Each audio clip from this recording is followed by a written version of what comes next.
Eu sou o Bispo Bruno Brito e é um prazer chegar até você e compartilhar vida através de uma mensagem. Uma palavra pode mudar para sempre a sua vida.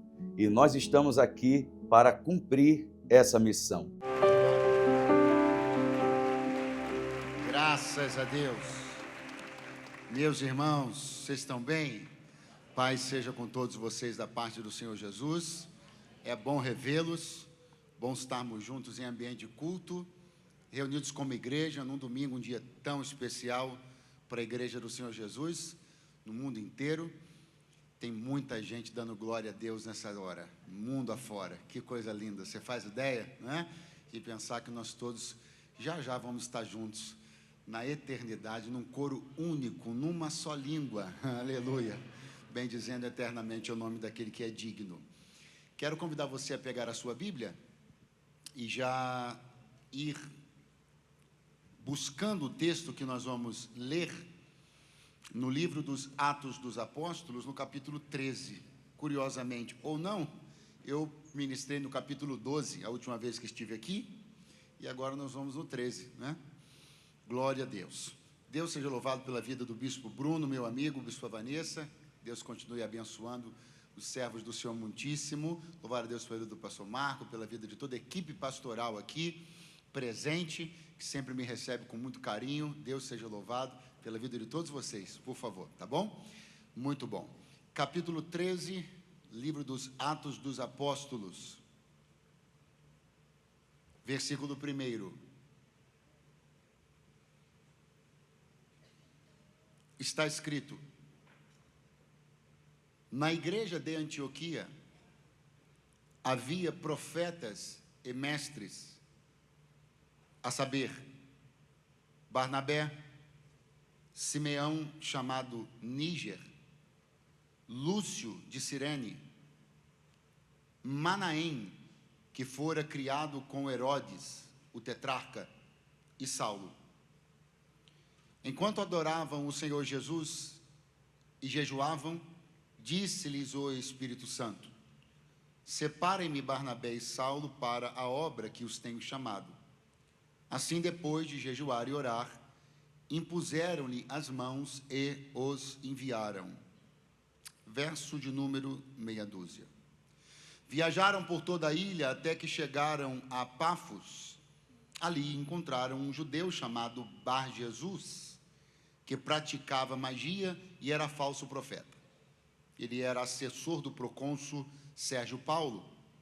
O procônsul, sendo homem culto, mandou chamar Barnabé e Saulo, porque queria ouvir a palavra de Deus. Mas Elimas, o mágico, esse é o significado do seu nome, opôs-se a eles e tentava desviar da fé o procônsul. Então Saulo, também chamado Paulo, cheio do Espírito Santo, olhou firmemente para Elimas e disse: filho do diabo e inimigo de tudo que é justo, você está cheio de toda espécie de engano e maldade. Quando é que vai parar de perverter os caminhos do Senhor? Saiba agora que a mão do Senhor está contra você, e você ficará cego e incapaz de ver a luz do sol durante algum tempo. Imediatamente vieram sobre ele névoa e escuridão, e ele, tateando, procurava quem o guiasse pela mão. O procônsul, vendo o que havia acontecido, creu, profundamente impressionado com o ensino do Senhor. Quantos podem dizer amém? Amém. Quantos podem dizer graças a Deus? Nós estamos num domingo especial, onde estamos orando, crendo, falando sobre o agir e sobre a pessoa do Espírito Santo. Quando nós abrimos a Bíblia no Antigo Testamento, nós vemos a ação de Deus na humanidade de uma forma, de uma maneira. Quando vemos a ação de Deus na humanidade nos 4 evangelhos, já é outra maneira. É o Deus encarnado interagindo com a humanidade durante 3 anos. Já do livro dos Atos dos Apóstolos para frente, nós vemos o agir de Deus com a humanidade de uma terceira e última maneira, que é inclusive a que nós estamos inseridos, que é através da pessoa e da ação do Espírito Santo. Fala o nome dele de novo. De quem? Espírito Santo. Fala com um sorriso no rosto. De quem? Espírito Santo. Fale cantando. De quem? Espírito Santo. Eita, faltou dividir as vozes aí quase, né? Então, se existe um momento, né, particularmente empolgante, rico, para se começar a perceber a ação do Espírito Santo na igreja e através da igreja, claro, é o livro dos Atos dos Apóstolos. É o livro que mais e melhor registra essa ação que era desconhecida da humanidade. O Espírito Santo nunca havia estado ou sido enviado para interagir diretamente com a humanidade.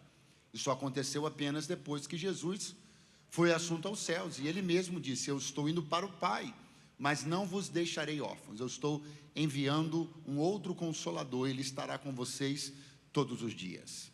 Então este Espírito Santo é o que está empoderando a igreja primitiva, é o que está agindo na igreja primitiva, é ele o responsável direto por toda a movimentação da igreja primitiva. A igreja não se move por conveniência, a igreja primitiva não se move por estratégias sociológicas, não se mede por censos demográficos, ela vai na direção de onde o vento do Espírito sopra para ela ir. E é maravilhoso observar isso e perceber o quanto nós precisamos estar comprometidos em dar continuidade exatamente a isso, nos movermos pelo Espírito, andarmos pelo Espírito, falarmos pelo Espírito e fazermos com que o Espírito Santo tenha o protagonismo que lhe é devido nos nossos dias. Eu quero declarar no nome de Jesus que esse domingo, manhã e noite, servirá, entre outras coisas, a dar a você o senso adequado e perfeito do protagonismo do Espírito Santo nos seus dias e na vida da igreja. Então, falar da ação do Espírito Santo, claro que é falar de ações múltiplas, mas sobretudo é falar da ação para a salvação. Afinal, a Bíblia Sagrada diz que é o Espírito quem convence o homem do pecado, da justiça e do juízo. Eu estava esses dias numa mesa, e eu respeito muitas pessoas mais velhas, respeito também os donos da casa, respeito também as pessoas que eu percebo que estão muito assim, muito consistentes numa ideia, e quando eu percebo que não tem muita efetividade o argumento, eu prefiro guardar os meus argumentos para não cansar, né? Eu estava ouvindo uma conversa assim, muito preocupante de um homem com uma certa experiência na fé, falando como ele pensa que os cultos, tanto a parte musical como sobretudo a parte da mensagem, ele deveria levar em consideração as pessoas que não são crentes e que nunca ouviram certos termos que a gente usa. Então a gente precisaria rever toda a nossa pauta aí de musical e também a forma de se comunicar para poder não perder essas pessoas e etc e tal. E eu vinha pensando sobre aquilo e chegando à seguinte conclusão: se de fato tudo isso, esse cálculo milimétrico de cada palavra, a preocupação de que cada coisa fosse perfeitamente compreensível, de não utilizar nenhuma palavra que fosse, de repente, um jargão de crente ou uma palavra mais do universo bíblico, se tudo isso fosse totalmente necessário, como nós teríamos chegado até aqui? Nós chegamos até aqui expondo a Bíblia e o Espírito Santo fazendo o trabalho dele. Eu não tenho que ficar aqui me preocupando em criar uma mensagem com 100 micromensagens dentro dela para alcançar nichos sociais, intelectuais. Não, essa obra não é minha não, a minha obra é pregar. O Espírito Santo que faz que cada uma pessoa aqui presente entenda a mensagem do Evangelho. Então, pensar dessa maneira é subestimar a ação do Espírito Santo. Então a gente vai ter que pegar a banda, botar umas músicas secular também, o pessoal poder se sentir bem à vontade, né? Olha que coisa.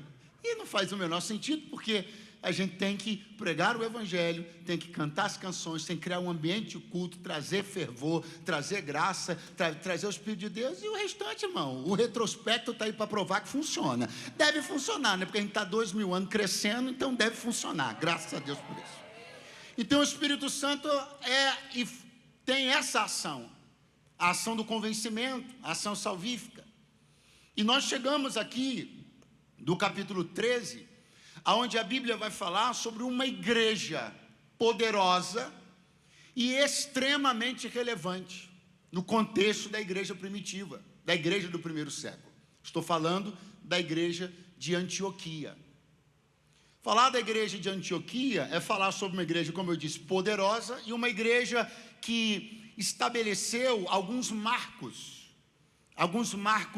iniciais, algumas coisas começaram na igreja de Antioquia.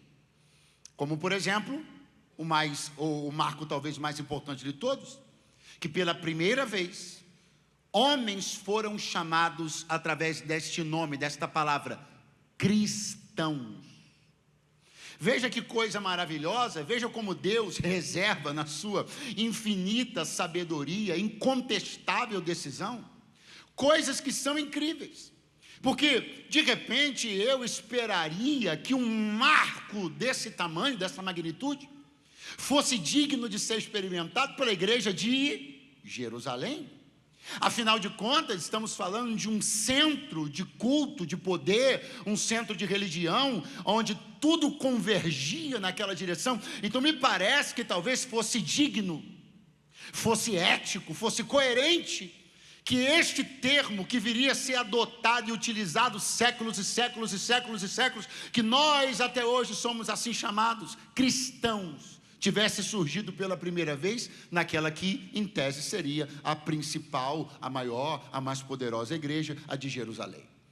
Mas o termo cristãos, começa a ser ouvido não em Jerusalém, mas começa a ser ouvido na igreja de Antioquia, na cidade de Antioquia, uma cidade onde os judeus não eram maioria, uma cidade onde os gregos eram maioria, uma cidade onde o evangelho chegou bem depois de ter chegado em Jerusalém. E eu estou percebendo como o Espírito de Deus faz estas coisas. Ele quebra alguns paradigmas que nós criamos. Nós pensamos que o rio de Deus está indo ou vai numa direção, porque tradicionalmente se pensa assim. Porque o retrospecto diz assim, porque a tradição diz assim, porque a dogmática diz assim. Aí vem o Espírito de Deus e diz assim: não, eu vou pegar o termo mais celebrado, mais usado, mais proclamado, eu vou pegar o jeito mais doce, mais poderoso de se chamar o meu povo cristão, pequeno Cristo, e vou fazer com que isso brote fora da centralidade de Jerusalém, porque eu vou descentralizar as coisas e começar a cumprir a minha palavra. Qual? Até os confins da terra. Eu quero declarar uma palavra de Deus. Nós estamos na cidade de São Paulo, a cidade mais poderosa da América Latina, uma das cidades mais poderosas do mundo, mas mesmo assim, São Paulo pode ser a central dos negócios da América Latina, mas não pense que São Paulo é a central do reino. O reino de Deus está nas metrópoles, está nas cidades que têm menos de 5.000 habitantes. O reino de Deus não tem a centralidade nem em Jerusalém, nem em São Paulo, nem aqui e nem acolá. Aonde houver alguém repetindo a oração de Jesus ao dizer: venha o teu reino, o reino de Deus virá. Aleluia! Somos nós. Essa coisa é nossa. Somos nós que criamos essa mentalidade e atribuímos a cidades, a pessoas, a culturas, a sobrenomes, certos empoderamentos que o Espírito de Deus não está nem aí para isso. Eu penso pessoas dizendo: puxa vida, cristão tinha que nascer os primeiros aqui em Jerusalém. É aqui que tem o templo, aqui que tem um altar, aqui que tem o sacerdote, aqui que tem isso, aqui. Foi aqui que Jesus andou. Jesus nunca pisou em Antioquia. Diz, é isso aí mesmo. É para provar que agora não é só onde eu piso, é onde os meus pisam. Aleluia, oh, glória a Deus.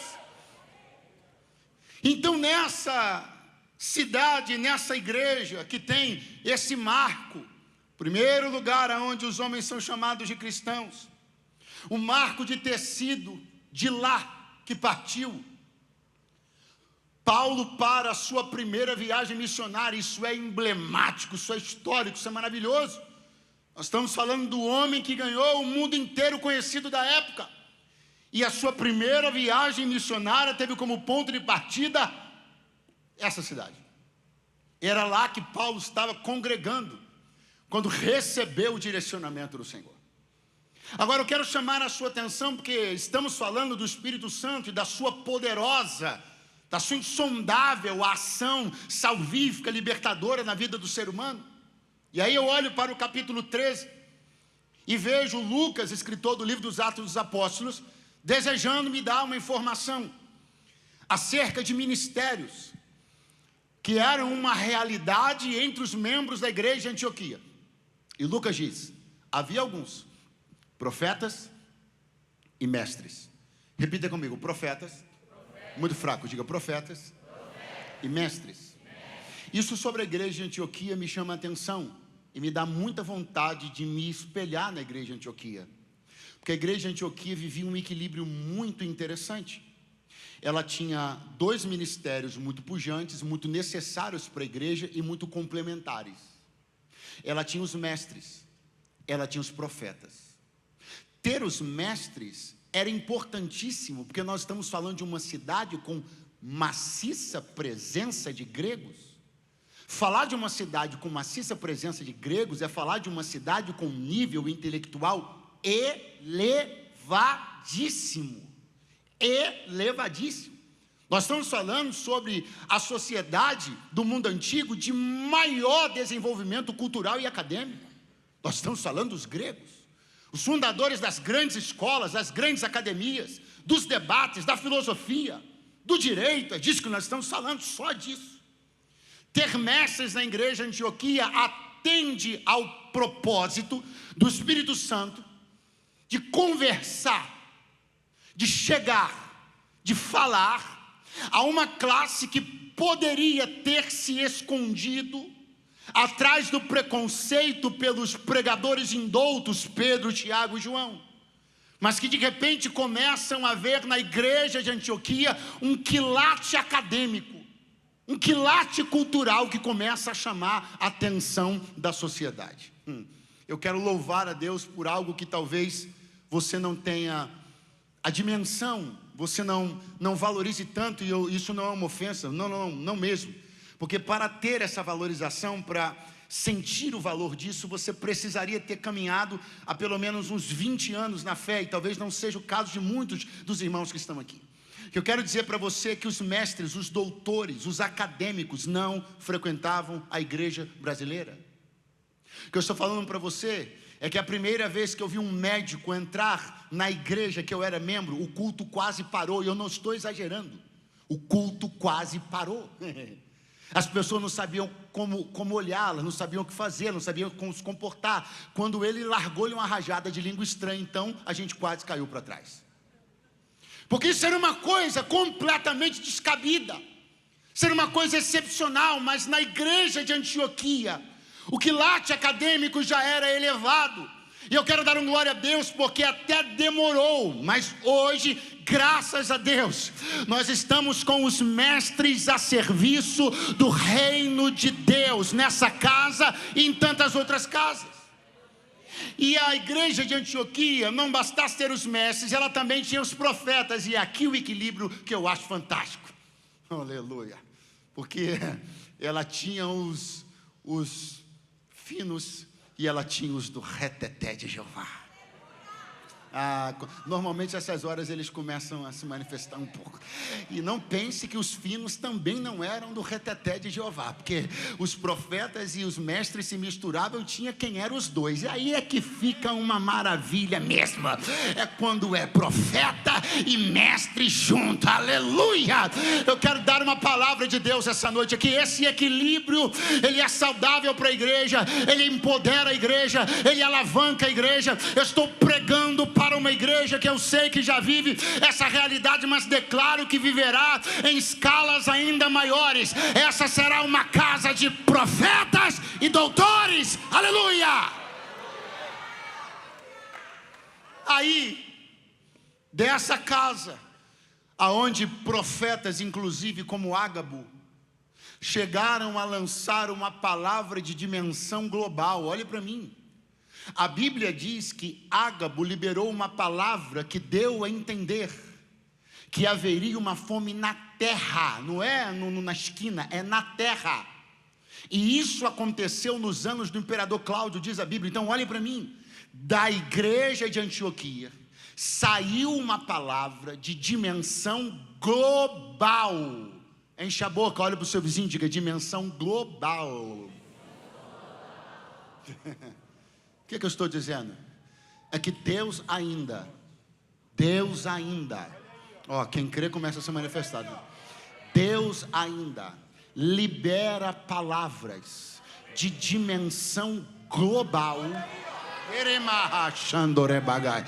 Deus ainda libera sentenças e decretos de dimensão global de dentro das igrejas aonde o Espírito de Deus tem liberdade. Eu garanto para você que aquilo que o mundo está vivendo hoje, Deus já falou anos atrás em alguma igreja de Antioquia por aí. Pode não estar no YouTube, mas eu te garanto que Deus falou, porque Deus ainda tem os seus profetas. Vivendo a bênção deste equilíbrio entre ciência, academia e o exercício profético, marcha a igreja de Antioquia. Aí Lucas expõe para nós uma breve lista de profetas e doutores, membros da igreja de Antioquia, uns deles mais conhecidos, outros nem tanto, outros desconhecidos por completo. Eu leio de novo a lista para você. Barnabé, Simeão, chamado Níger, Lúcio de Cirene, Manaém, é com ele que eu quero ficar, que fora criado com Herodes o tetrarca. A Bíblia diz que dentre os profetas e doutores, cativados pelo Espírito Santo, convencidos pelo Espírito Santo, atraídos pelo Espírito Santo, membros da igreja de Antioquia, havia um homem chamado Manaém. Como é o nome dele? Como é o nome dele? E Lucas vai fazer uma coisa que não fez com nenhum dos outros. Vai mencionar algo sobre a sua história pregressa. Lucas não dá detalhes acerca de nada dos nomes que ele menciona. Fala sobre o codinome de um, fala sobre a cidade do outro, Lúcio, que era de Cirene, mas não fala nada sobre o passado de ninguém. Mas ele pinça Manaém para me contar que esse daí fora criado com Herodes o tetrarca. Olha onde o Espírito de Deus foi buscar. Olha onde o Espírito de Deus foi buscar um profeta, um mestre para a igreja. Pinçado do coração do Império Romano. De dentro da casa de Herodes, tetrarca da Galileia. Para botar dentro da igreja para ser profeta e doutor para Deus. Eu quero que você compreenda muito bem que não é por acaso que Lucas está fazendo tanta questão de falar isso para você e para mim. Essa informação está aqui para encher o coração de alguém de fé essa noite. Essa informação está aqui para que alguém, pelo amor de Deus, desista de desacreditar de que Deus possa pinçar, chamar, escolher alguém por estar nesse ou naquele lugar, envolvido nisso ou envolvido naquilo, distante tanto ou distante 10 tantos. Eu tenho uma palavra de Deus para te entregar. Se até de dentro da casa do maligno Herodes tetrarca da Galileia, o Espírito de Deus pinçou um crente, o que ele não pode fazer lá naquela empresa, lá naquela família, lá naquela cidade, lá naquele... Eu vim com a autoridade de Deus para te dizer: recobre a tua tua esperança, porque o Espírito não mudou, Ele é o mesmo, Ele vai trazer para cá, vai trazer para cá.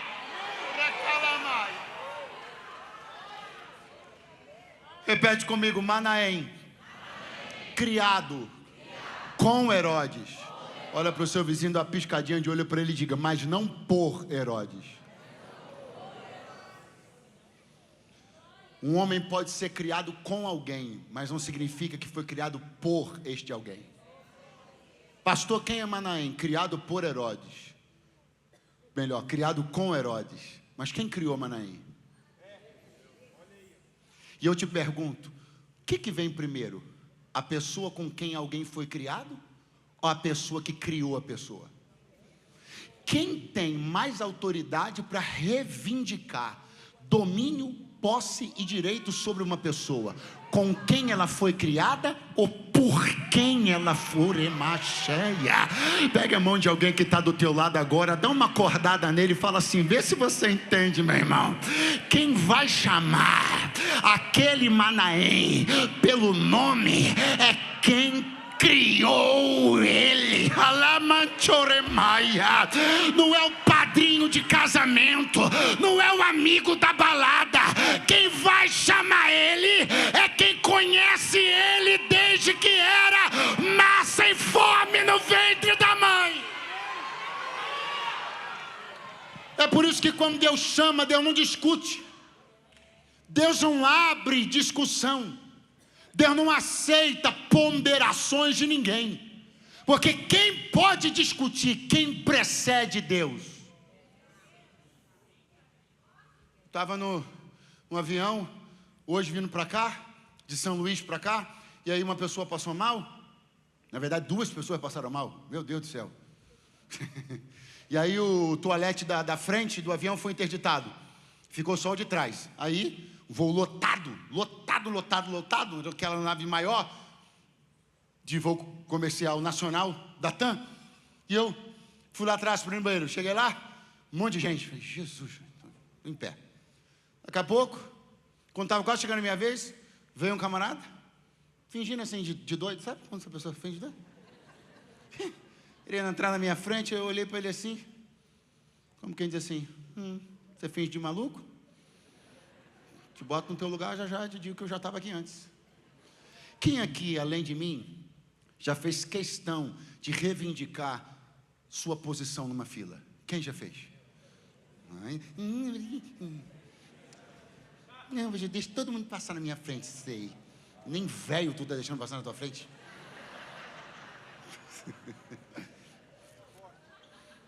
Porque se tem uma coisa que nós gostamos de reivindicar, é a nossa antecedência. Eu estava aqui antes. Então, se eu estava aqui antes, eu tenho mais direito. Se eu estava aqui antes, eu tenho mais isso. Se eu estava... Aí eu fico olhando Jesus dizendo assim para os demônios: fiquem em fila e vê de vocês quem é que vai ter coragem de dizer que chegou antes na vida dele do que eu.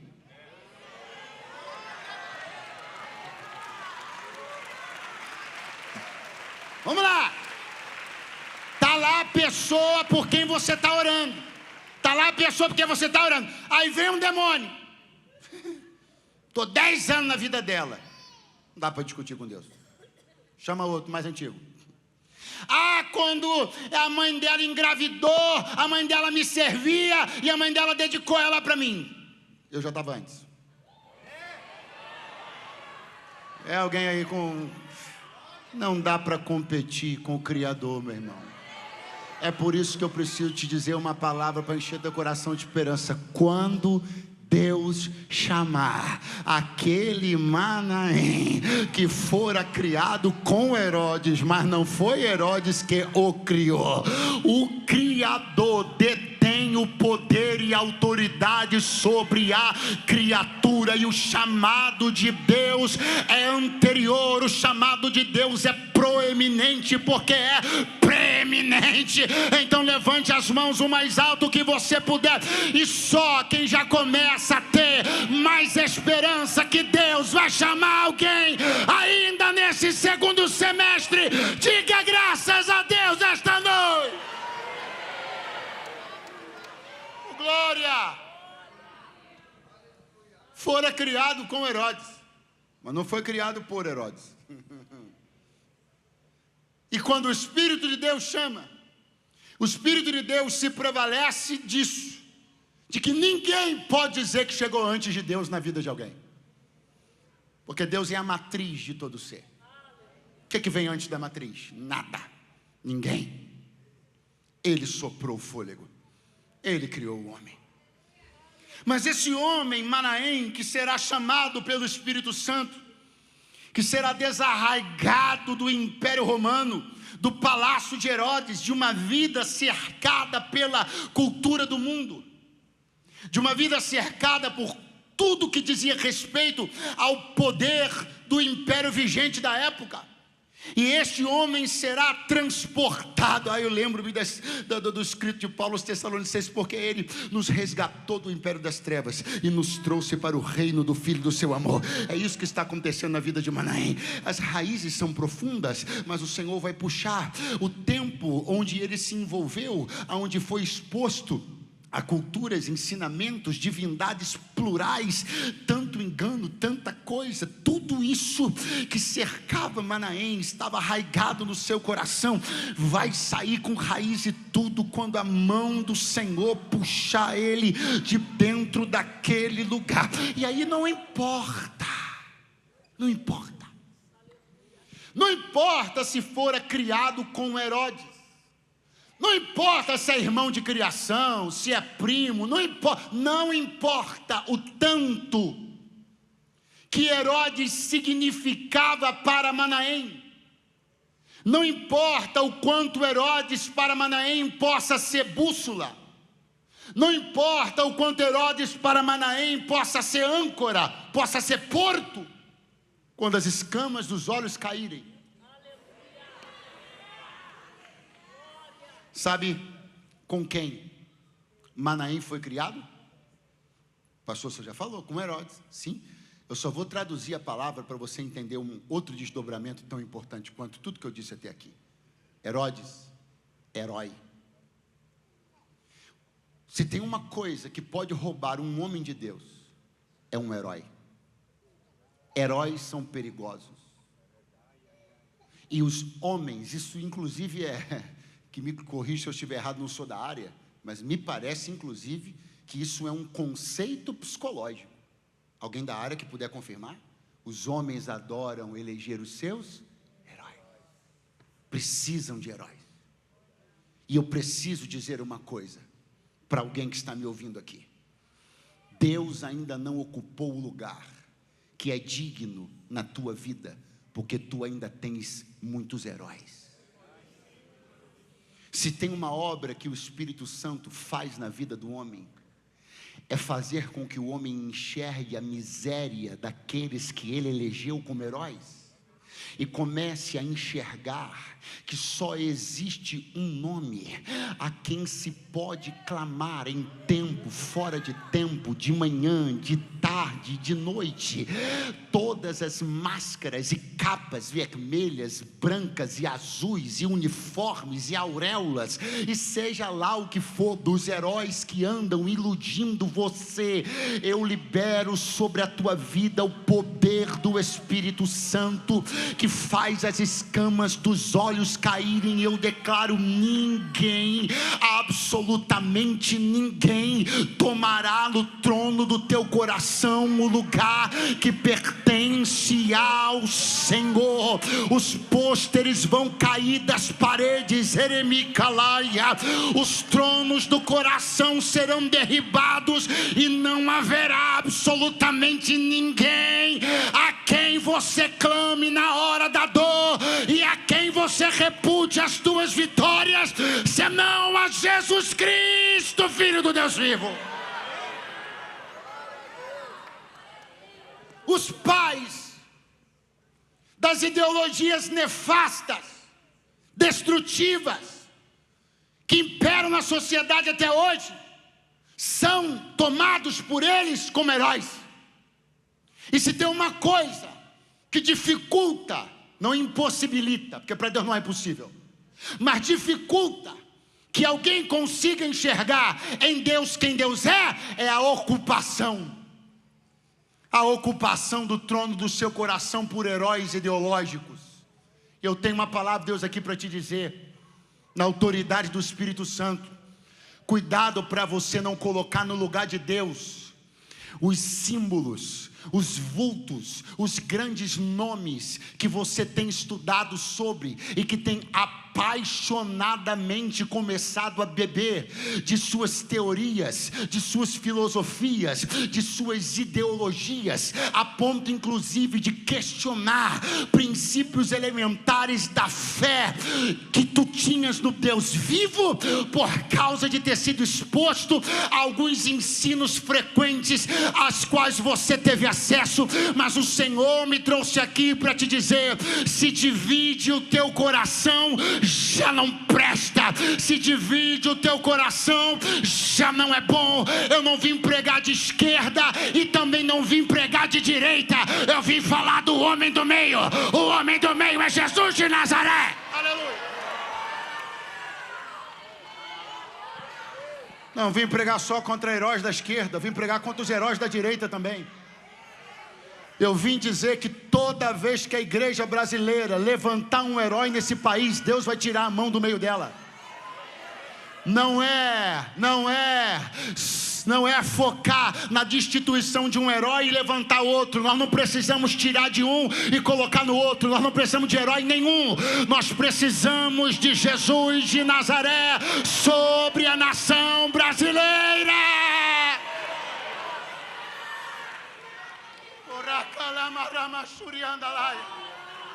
Proclama Jesus na tua casa. Abre a Bíblia dentro da tua casa e leia com os teus filhos. Fale para eles sobre a fé que transformou a tua vida, sobre a fé que transformou a vida dos teus pais, sobre a fé não fingida das irmãs Lloyd e Eunice. Fale, testemunhe sobre as grandezas de Deus. Passe para os filhos, os teus filhos. Oh, eu estou sentindo a graça do Todo-Poderoso aqui no nosso meio. Oh, igreja, levante a mão e proclame o nome daquele que é digno.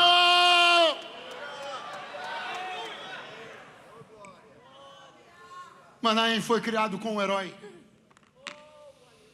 No rigor da etimologia e no rigor do sentido prático. Porque era isso que os Herodes se propunham a ser. Heróis. Heróis do povo. Quanto mais, heróis de suas casas. Não tenha dúvida do que lhe digo, já começamos a encerrar. Manaém cresceu tendo Herodes como herói. Mesmo observando suas mazelas morais, seus delitos, seus atos inescrupulosos, tantos, muitos deles inclusive contados pelas páginas da Bíblia Sagrada. Mas ainda assim, a escama permanecia, até que um dia, o Espírito de Deus arrancou a capa do falso herói. O Espírito de Deus arrancou a máscara do falso herói. E eu estou declarando em nome de Jesus de Nazaré, que as paixões pelos heróis da terra, que arrebataram corações de gente da tua família, que tiraram gente da tua família de dentro da igreja, por paixões ideológicas, eu estou declarando no nome de Jesus, que a máscara destes heróis vai cair, a capa vai derreter, o uniforme vai se dissolver, e vai aparecer a verdade. Homens falhos, todos mortos, e mortos permaneceram. Os ossos constam nos caixões, e os caixões constam nos sepulcros. Mas eu conheço alguém que, se tu procurares seu corpo dentro da sua sepultura, não vais achar. Suscitado em glória ao terceiro dia, vive para sempre, assentado à destra de Deus Pai. Quem pode glorificar ao nome dele? Oh, aleluia!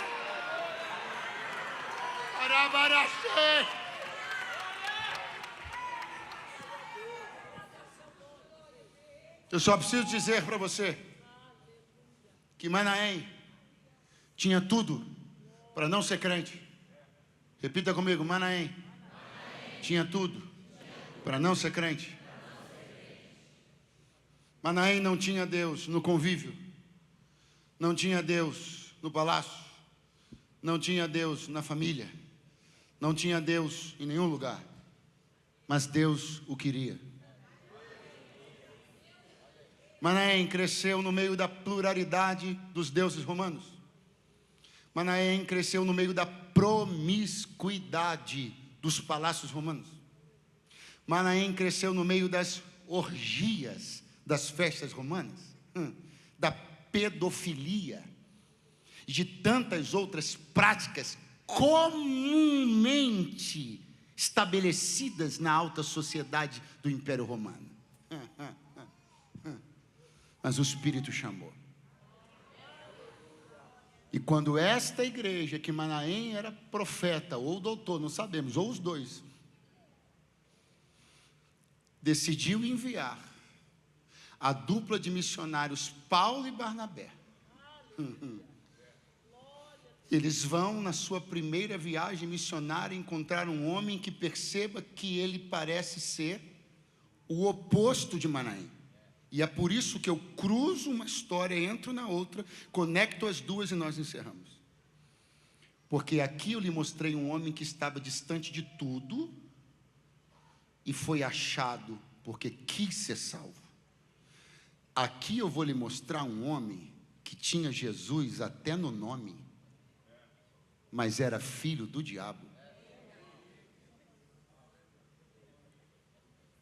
Manaém cresceu sem referências próximas sobre Jesus, foi educado, preparado. Isso aqui eu amo, inclusive é maravilhoso, porque o Império Romano financiou os estudos de um doutor que ia ser doutor para Deus. 3 glória a Deus e um aleluia. Vou tentar de novo. O Império Romano financiou os estudos de um doutor que ia ser doutor na igreja de Antioquia. E eu acho maravilhoso, porque tem gente que está pagando o estudo de doutores que vão ser doutores para Deus e nem está sabendo. Porque Deus usa até dinheiro de ímpio para financiar a educação de quem vai servir no reino. Quem está aí, diga glória a Deus. E aí chega o apóstolo Paulo e diz a Bíblia que tem um homem encantador, e o nome dele é Bar Jesus. Esse prefixo Bar significa filho. Bartimeu, lembra? Filho de Timeu. Simão Bar Jonas, filho de Jonas.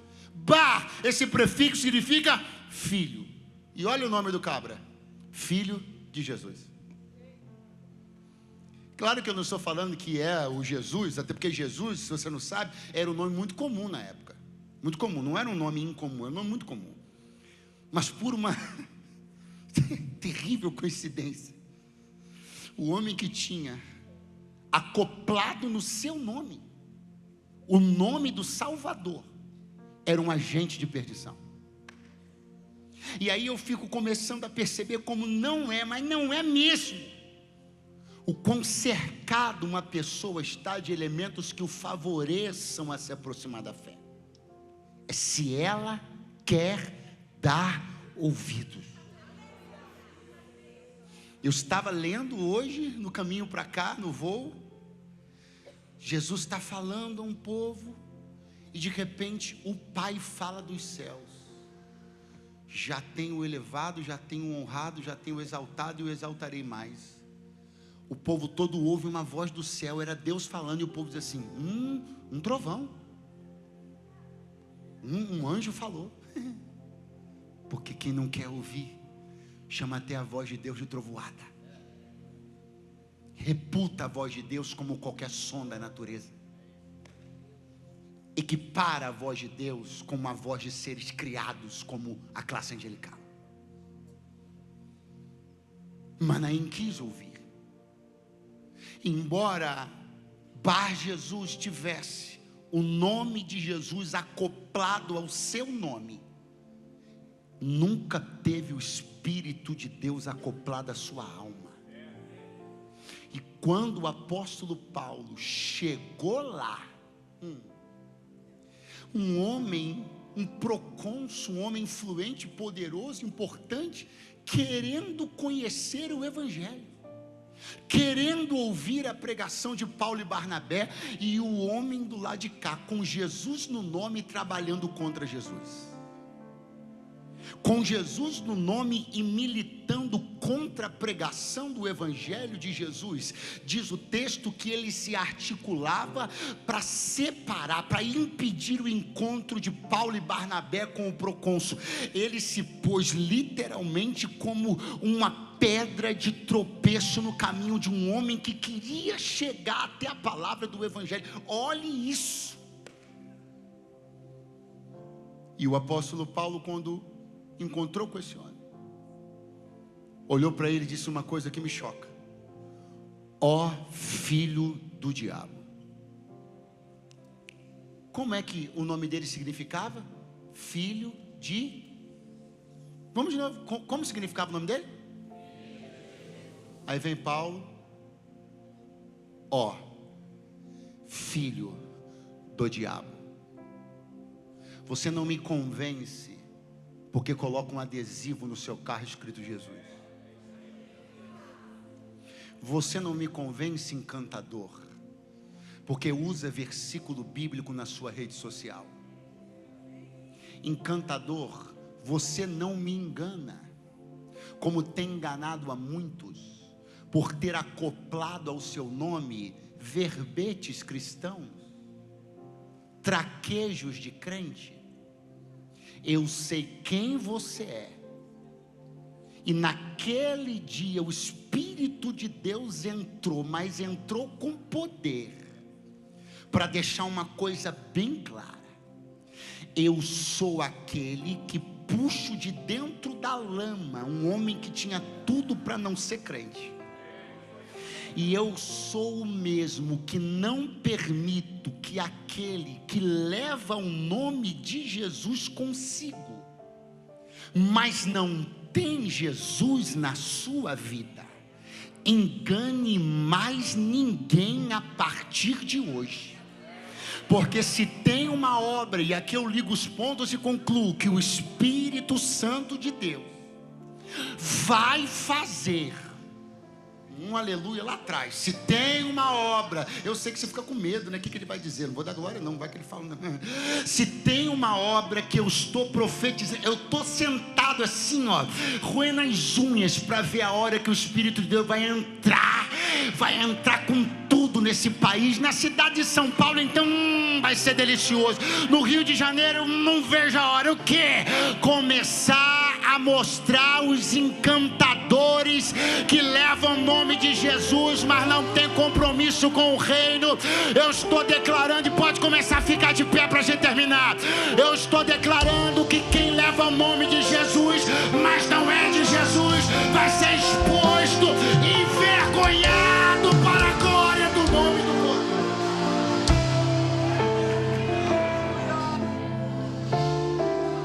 Estou declarando que magos, encantadores, estou declarando que todos os que se valem do nome de Jesus para se projetarem, para venderem produtos digitais, produtos físicos, mentorias, o que quer que seja, todos os que usam indevidamente o nome de Jesus para se promoverem, se exaltarem, encontrarem lugar, criarem network dentro das nossas igrejas, vá para outro lugar. Isto aqui é casa de oração.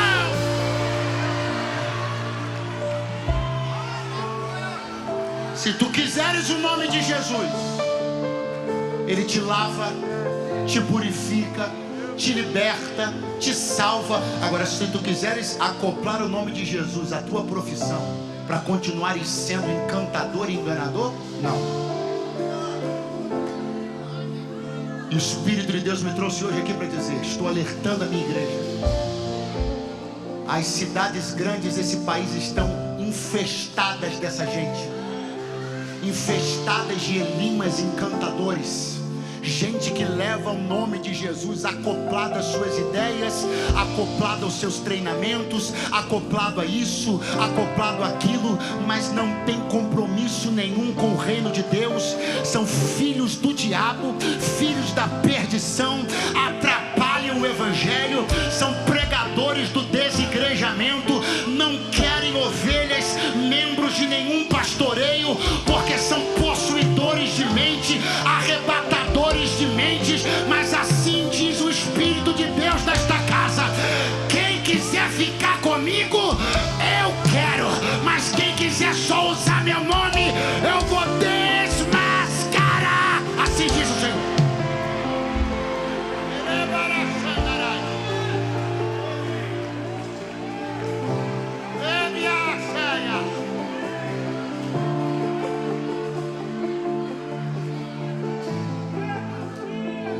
O Espírito de Deus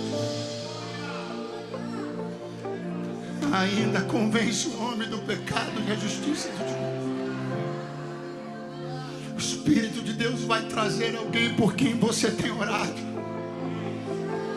E eu quero dizer uma coisa aqui: se alguém tem se colocado no caminho para tentar impedir que alguém por quem você tem orado chegue até a igreja, chegue até os homens de Deus, envenenando com falas malignas, com discursos cheios de sofismas, em nome de Jesus vai acontecer o que aconteceu nesse texto aqui. O procônsul Sérgio Paulo queria ouvir de Jesus, mas o encantador não queria perder a boca. O procônsul Sérgio Paulo queria conhecer Jesus, mas o encantador não queria perder o patrocínio. O procônsul Sérgio Paulo, eu estou sentindo Deus aqui, queria conhecer Jesus, mas o encantador não queria perder a mentoria. Aí disse: não, Paulo e Barnabé não tem nada para te oferecer, não. Aí chegou o apóstolo Paulo e disse: filho da perdição, filho do diabo, você está atrapalhando a pregação do evangelho, é pregador do desigrejamento, usa tua rede social para afastar crente das igrejas, tu ficarás cego.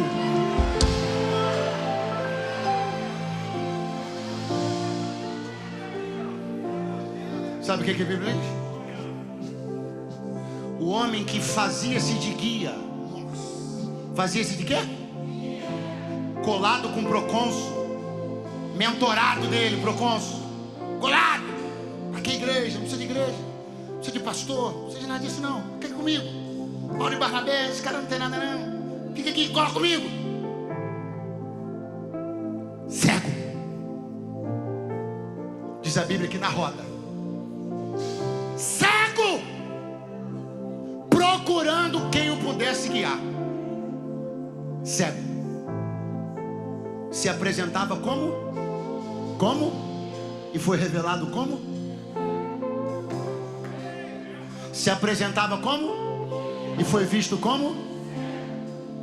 Por que dentre tantas formas e maneiras, na saúde, nos negócios, do que fosse, de Paulo declarar uma palavra de juízo, de sentença, de repreensão contra a vida de Elimas, por que Paulo escolheu isso?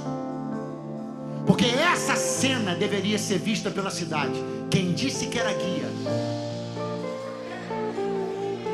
quem vendeu-se como guia, quem disse: me segue porque eu sou guia, vem comigo porque eu conheço. Cego, cego no meio da roda, e o Espírito de Deus falando nos corações. Olha o guia de vocês aí, ó. Olha aí aquele que vocês aclamaram como guia, não consegue achar nem o caminho de casa. O que o Espírito de Deus fez não foi nada mais do que tornar física uma cegueira de espírito na vida daquele homem, para mostrar que, como Jesus disse, guias não podem ser cegos. Quando o procônsul Sérgio Paulo, agora fica bom, olhou o homem que queria ser guia dele, cego no meio da roda, catando uma mão para segurar, ele olhou para Paulo, olhou para Barnabé, o herói caiu na hora e disse assim: eu quero esse Jesus que vocês estão falando aí, eu quero ele, então levanta a tua mão mais alto que você puder, porque ninguém vai atrapalhar a mensagem de Deus chegar no coração da pessoa.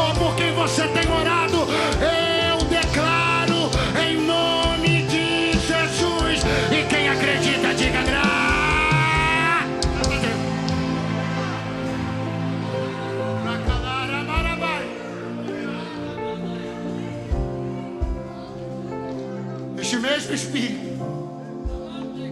Não é outro. Não é um reformulado. Não é um contextualizado. Este mesmo Espírito de poder. O mesmo que ressuscitou Cristo dentre os mortos ao terceiro dia. O mesmo. O mesmo que batizou os crentes em Atos 2. O mesmo. O mesmo que empoderou homens indoutos a pregarem com ousadia e milhares se converterem. O mesmo. O mesmo que foi buscar Manaém no meio do lixo de Roma. O mesmo. O mesmo que denunciou a mentira, o engano do homem que tinha Jesus no nome, mas não tinha Jesus no coração. O mesmo Espírito está aqui entre nós. Ele não é de confusão. Ele não é de mentira. Ele é de verdade. Ele não é de trevas. Ele é de luz. Ele não é um espírito de confusão. É um espírito de clareza, de elucidação, de esclarecimento. Ele me trouxe para dizer: eu ainda faço a obra que sempre fiz na humanidade. Convenço. A toma do fulano é ruim, mas o Espírito convence. Mas ele é mais teimoso que uma... Mas o Espírito convence. Mas ele já está velho demais. Mas o Espírito convence. Está na rebeldia da adolescência. Mas o Espírito convence.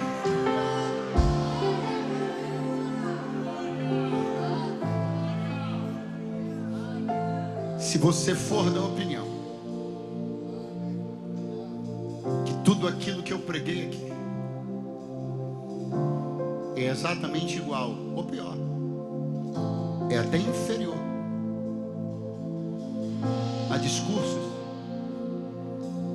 coisas que você ouviu em outros lugares, outros auditórios, com outros fins e outras propostas, então eu peço que você me desculpe.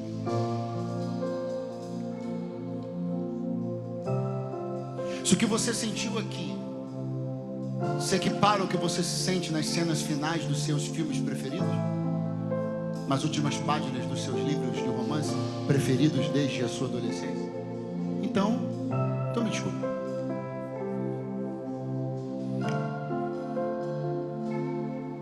Mas se você percebeu que é um espírito de poder nesse lugar, se você pode não ter gostado de mim, você pode não ter ido com a minha cara, pode não ter gostado da minha roupa, mas se no mínimo você reconhece que o que chegou aos seus ouvidos foi a palavra de Deus,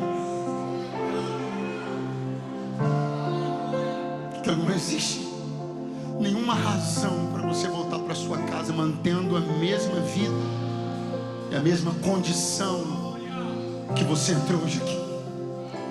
Esse mesmo Espírito, não importa onde você esteja, pastor, como se eu estou aqui, não é isso que eu estou falando.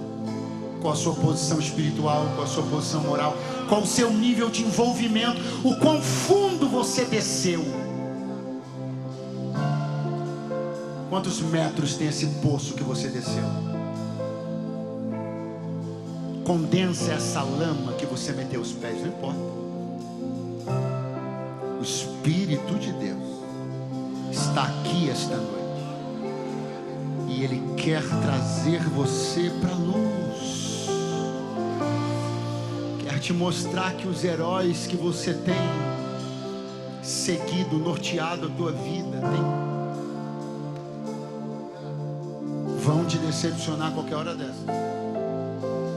Mas se tu puseres os teus olhos no Senhor, autor e consumador da tua fé, tu viverás a vida que tu sempre sonhaste, porque Ele tem uma vida que é classificada nas Escrituras como abundante.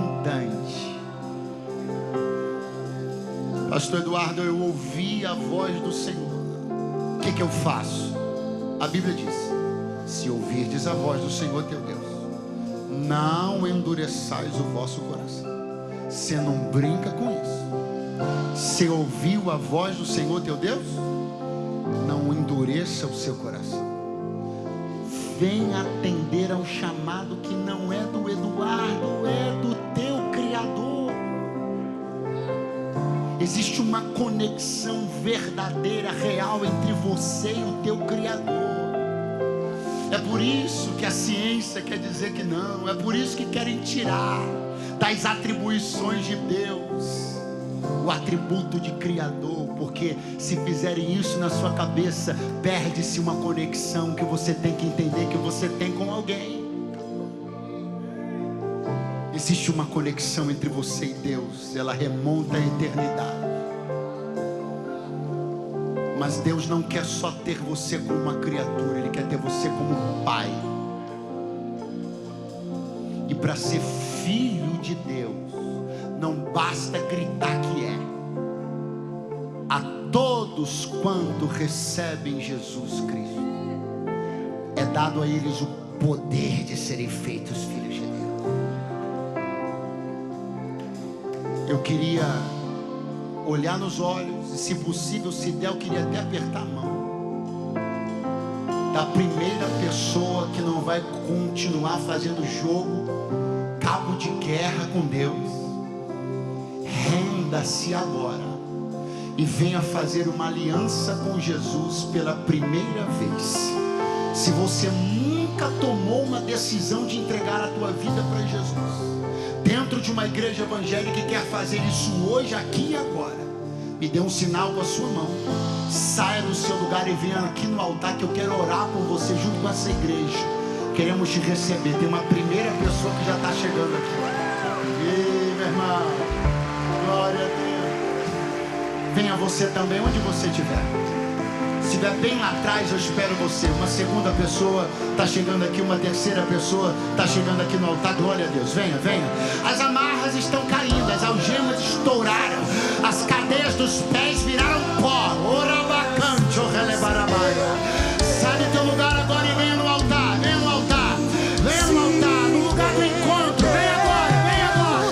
Quem não louvará, quem não temerá o Rei, veja os tronos de outros reis dobrados ao chão, até o meu coração se deu. Eita, tudo se rendeu. Quem não louvará, quem não temerá. Você está afastado de Jesus e da igreja, meu filho? Hã? Talvez você tenha caído na cilada retórica de alguém, tenha esfriado na fé. Mas se hoje você quer reencontrar-se com Jesus, Ele me mandou te dizer desse jeito: nós não almoçamos juntos hoje, mas ainda podemos jantar. Volte para a presença do Senhor hoje, aqui e agora. Se você precisa se reconciliar com Jesus, sai do seu lugar e venha no altar agora. Se você vai parar de dar desculpas e atribuir culpados, não. Você se distanciou, você volta. Vamos combinar, vamos tornar isso mais prático. Vamos lá? Você quer voltar para Jesus? Sai do seu lugar, venha no altar agora, em nome de Jesus. Seja bem-vindo, meu filho. Pastores já vão orar. Pastor Marcos já vai orar. Você tem poucos segundos para fazer isso. Chegue no altar correndo agora. Mais alguém está chegando na minha direita. Correndo. Eu vou dar mais um minuto para você. Todo joelho se dobrará. Toda língua confessará que Jesus Cristo é o Senhor. A última vez. Vamos lá.